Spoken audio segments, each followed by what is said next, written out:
Good Friday morning, everyone, and thanks for joining us from the Ohio AgNet, the voice you know with the news you trust studio, sponsored by the Grain Equipment Company, where innovation meets execution. I'm Joe Everett. Well, currently 42 degrees outside here at the farm this morning. It's been nice seeing that harvest progress is continuing here in the Buckeye State to move along quite nicely, but that might slow down a little bit as there's a chance of rain this weekend. We'll have a full forecast update for you shortly, but now looking at the calendar, join us on Monday for an update with Talc USA, a Brandt company who designs products to enhance crop performance for both corn and soybeans. Now looking at some of your agricultural news headlines. The USDA projects a record ag trade deficit in 2024. The U.S. agriculture exports were at $13 billion in August, essentially unchanged from July, against imports of $17 billion, which were down 2% from July, resulting in a monthly trade deficit of $4 billion. AgWeb reports exports this far this fiscal year total $161 billion compared to imports of $188 billion, creating a deficit of $27 billion. The sector has reported monthly deficits in 10 out of the 11 months in fiscal year 2024, 3 months seeing deficits of $4 billion or more, and 8 months seeing a deficit of $1 billion or more. The USDA forecasts agriculture exports at $173.5 billion and imports at a record $204 billion for the projected record trade deficit of $30.5 billion.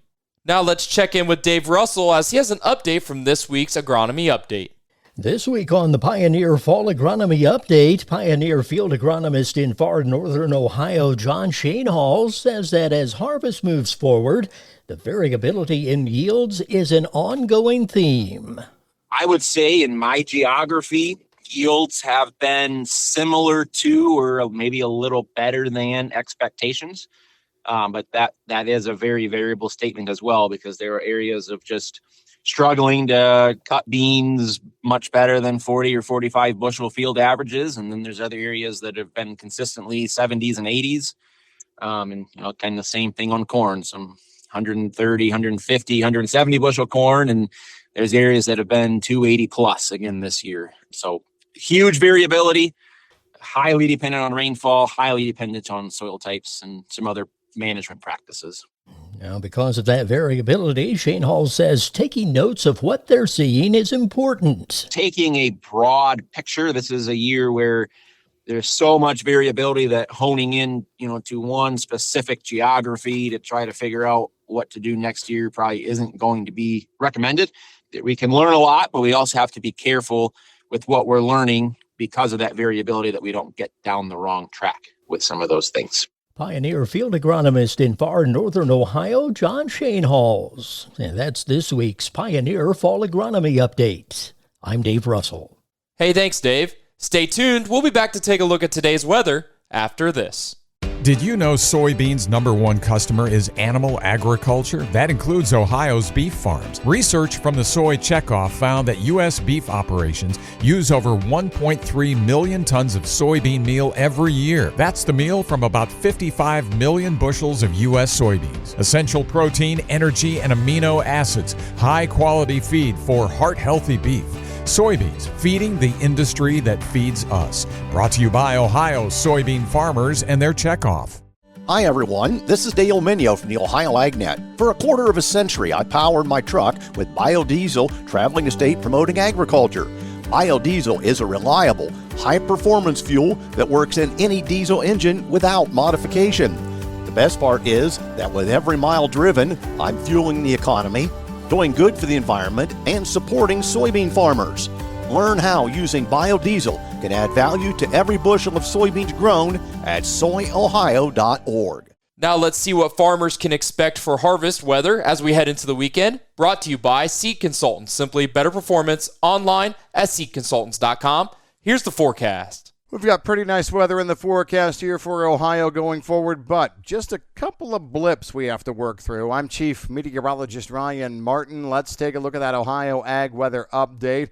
We're sunny, warm, and dry for your Friday. No problems at all here. I do think that we are sunny and dry to start tomorrow, but starting to see a little bit of moisture, cloud cover, trying to pop up in northwest Ohio tomorrow midday and afternoon, and that can trigger a few hit and misses, scattered showers and thunderstorms on through tomorrow night and early Sunday morning.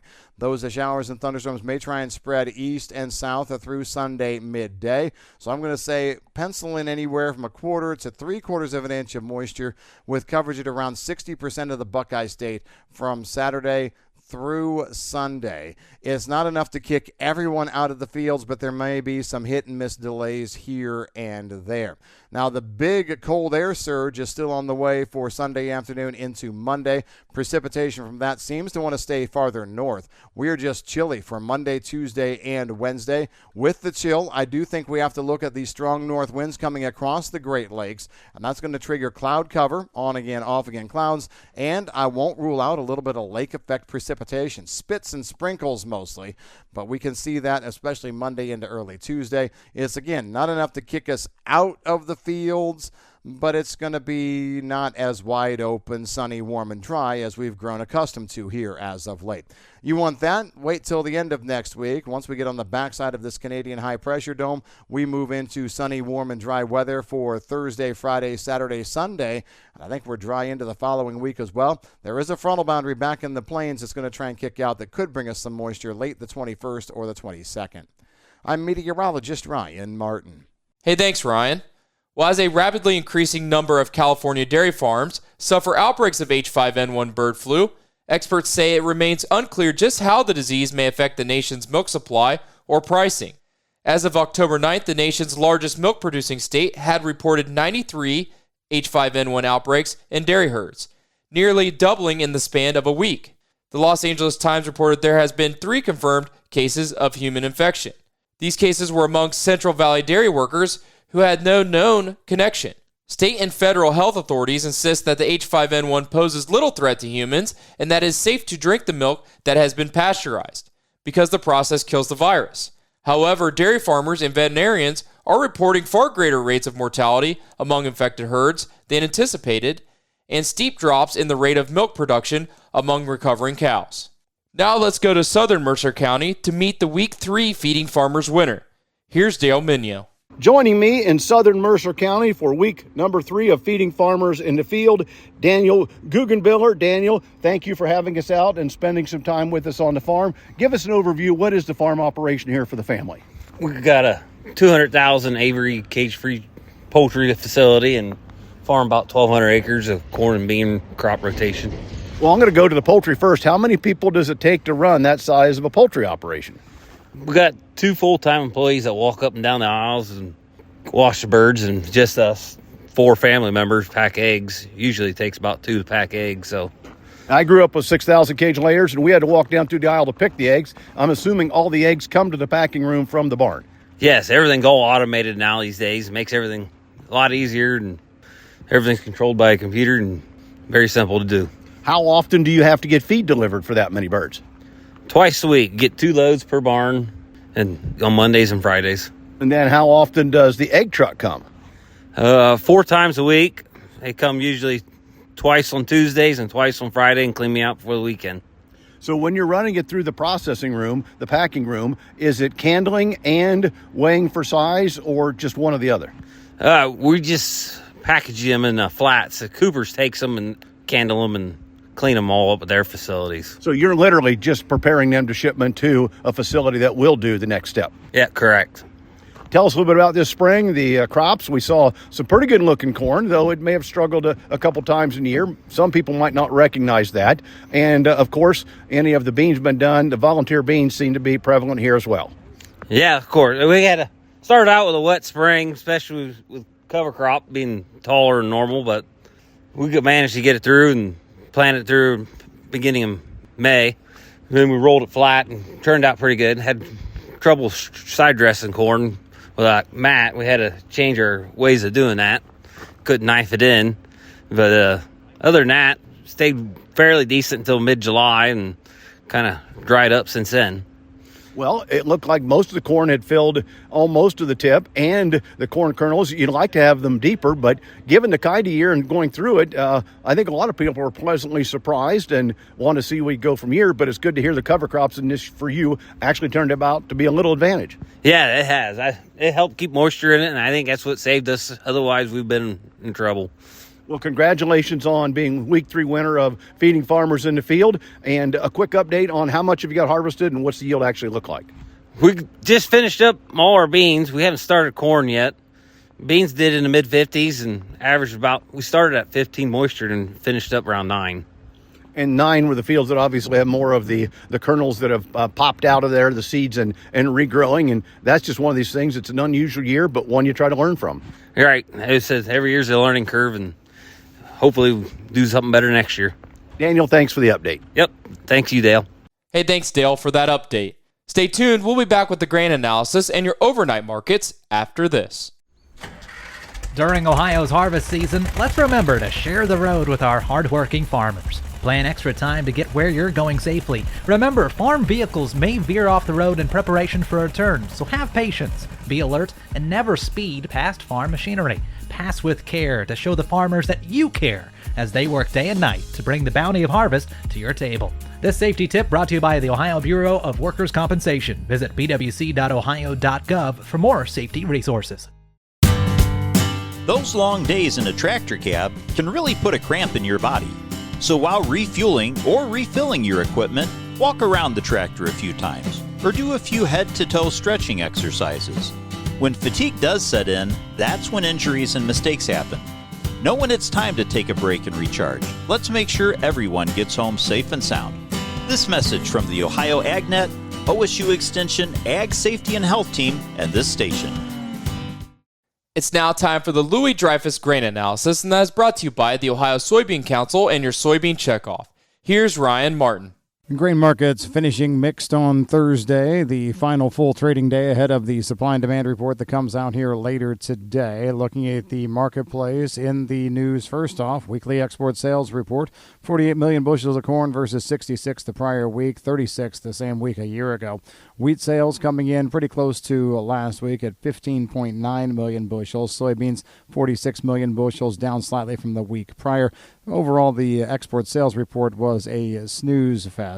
Hurricane Milton exited Florida, and we're looking at the results now really not impacting agriculture that much. Remember, Helene put quite the track down in key ag areas of the southeast, but Milton not doing nearly as much, and so there's no concern there, especially with transportation of commodities. Financial markets were flat yesterday. CPI in September had a modest growth pace of 2.4%, slightly above expectations.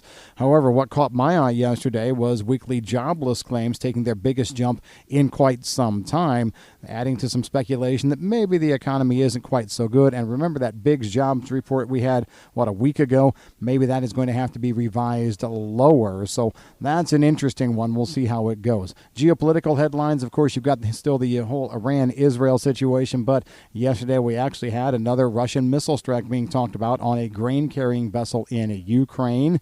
That was something that got the dander up just a little bit. Wheat yesterday was up anywhere from 2 to 5 cents. So these pressures on the wheat side of things were seen as a slightly friendly idea. Now, we're not really seeing this go much past the export or the supply and demand report here today. It's going to have some fairly significant numbers to get us more excited on wheat at this stage of the ballgame.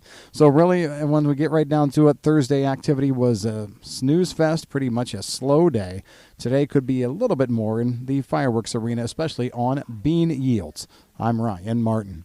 Hey, thanks, Ryan. Now let's take a look at your overnight markets, brought to you by Seed Consultants. Simply better performance online at seedconsultants.com. Well, everything's in the green in Chicago. Let's start off with December corn, 4.19 3/4, up 1 1/4. March corn, 4.37 1/4, up a penny. May corn, 4.46 1/4, up 1 1/4. November soybeans, 10.16 1/2, up 1 3/4. January soybeans, 10.32 3/4, up 1 1/4. March soybeans, 10.48, up 1 1/2. December wheat, 6.06 3/4, up 3. Looking at livestock from yesterday's close, October live cattle 189.17, up 97 cents. December live cattle 188.27, up $1.05.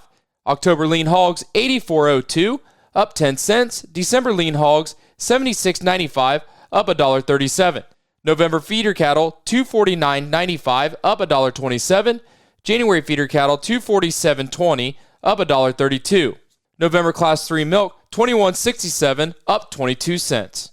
Be safe out there in the fields and have a great day, everyone. I'm Joe Everett, and you're listening to the Ohio AgNet.